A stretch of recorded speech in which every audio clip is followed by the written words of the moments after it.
Congressman Roger Williams, the fine state of Texas House Financial Services Committee, so very good at crunching these numbers. Sir, very good to have you. That is the battle royale among your colleagues, right? How to go about this without tipping the deficit debt scale, right? Well, that's exactly right, Neil. And look, I'm one of those. I don't want to increase the deficit. I don't increase the deficit.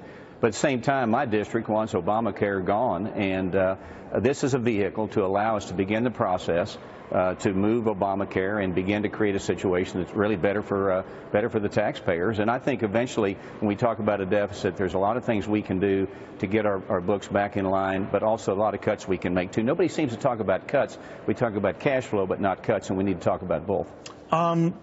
I know the real devil is in the details. I can appreciate that, but I've also heard the president-elect, sir, talk about wanting to repeal and replace within short order, not necessarily simultaneously as people like Rand Paul want. But to Republicans' credit, I mean, you do have plenty of alternatives. Not as if you just were interested in ripping this one up. You've had, even from inception here, plenty of alternative plans. They were just passed up, ignored, not even discussed, whatever, in the Democrat dominance days. But how likely is that the replacement, whatever it is years off? Well, I think it's quicker than years off. I mean, look, if we had a perfect world, we'd be able to do it very, very quickly. But I think from a realistic standpoint, we're probably looking at a year or 2 years to get it right.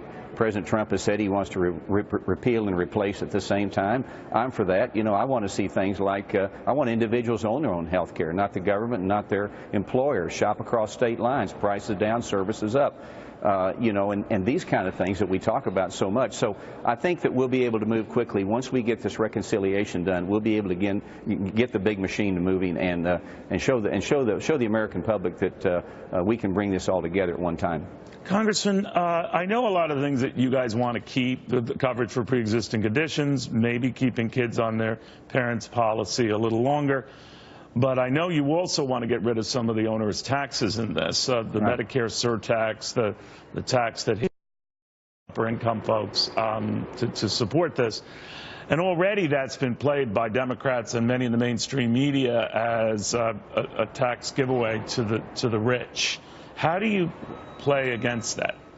Well, it's not a tax giveaway. I mean, this is getting money back to people. Oh, I'm a business guy, I employ 100 people, and look, everybody's going to receive the benefit. You just mentioned a couple. The medical device tax goes away. Capital gains and dividends is reduced. The employer mandate, the individual mandate, all goes away. So this puts more money in the hands of the people, and that's what we want to do, and to be able to give them service with good health care. So if you're getting rid of all the taxes for it right now, you could conceivably be getting rid of the revenue that's been coming in Uncle Sam to support this, gigantic as it is. So in a weird way, Congressman, it sounds to me like deficits near term get worse as you begin to look at trying to rein in the cost of this down the road. But it sounds like that's a distinct possibility. Well, it might be a possibility, but people also forget that if we have true tax reform, tax cuts like President Trump or President-elect Trump is talking about, that I've been talking about, all the way from reducing cap gains to dividends to allowing 100% write-off on fixed asset purchases, corporate taxes down to 15, personal at 20 and 30 and 10 and 15, you're going to create more cash flow. You're going to create more taxpayers. So the idea that if you cut something, the revenue immediately drops, you're going to also pick up revenue in other areas. All right. We'll watch very, very closely. Happy New Year, sir. Thank you very much. Thank you. Good seeing you. Thank you. All right.